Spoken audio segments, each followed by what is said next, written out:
Good afternoon, brothers and sisters, both in diaspora, brothers in Benin.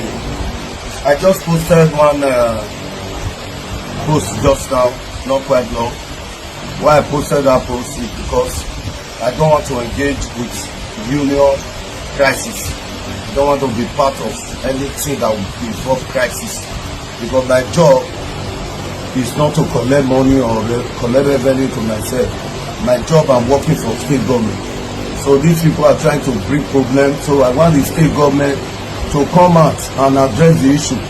That's why I'm withdrawing myself. I don't want people to come and look like Okpebholo and Enforcer they are fighting. God forbid, I will not be part of that. So they'll be bringing attack.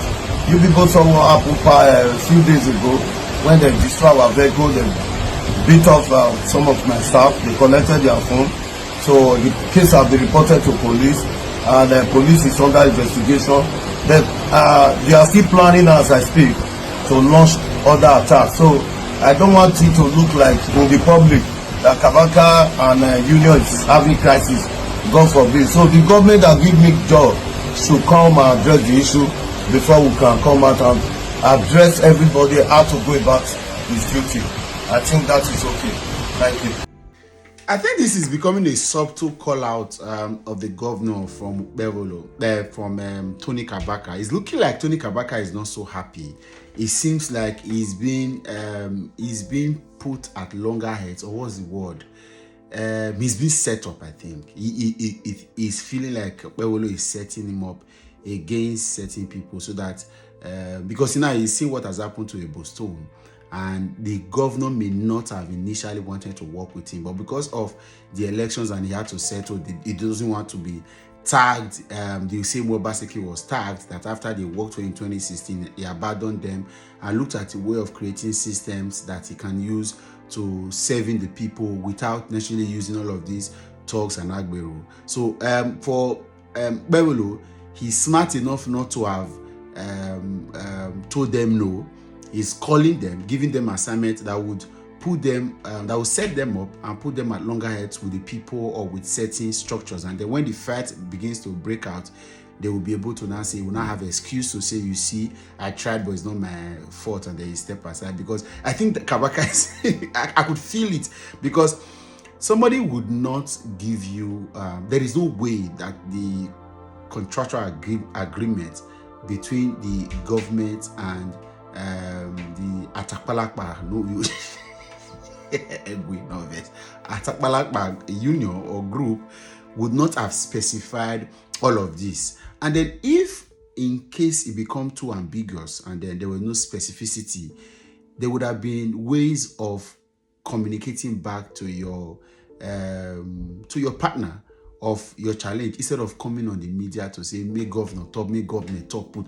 Obviously there's a problem, and I don't know. Okpebholo seems to know what he's doing and he's dealing with these guys. And again, it goes to show clearly that some of us were right from the beginning, that nobody wants to associate themselves. And then this video actually is to tell those of you that have been in comment sections and mounting pressure, because a lot of you, after Okpebholo won and all of these guys were being engaged, some of you that had Obaseki had helped to detonate the idea of becoming an agbero and finding something very worthy to do with your hands and brain, started to feel like, oh, you see, again, Agbero is back in government and is good. Some of you have been defending the causes of Agbero and toutism all over social media.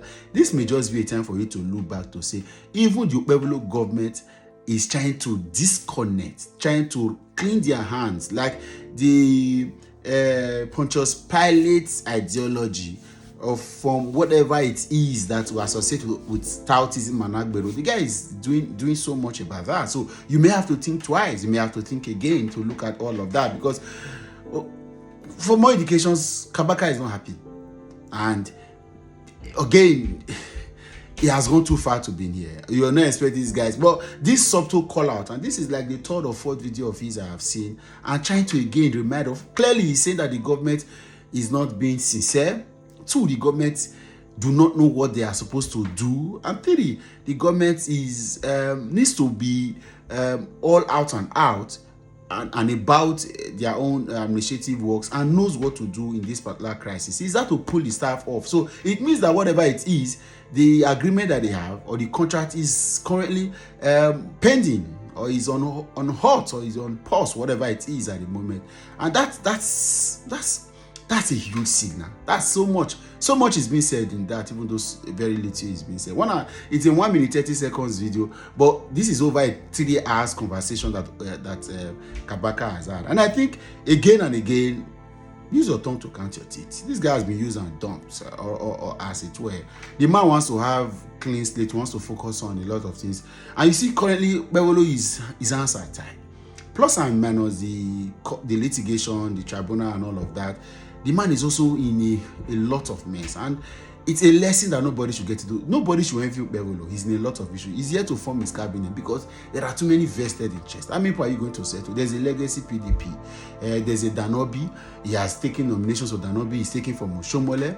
Of course, he's here to settle Izeyamu. He's taken from certain other quarters we don't want to mention here, right? Izeyamu is still waiting. A lot of people that had interest, Lawrence Oka, all of these guys, Philip Shaibu, for example, all of these guys, everybody, how many persons you will fear appoint?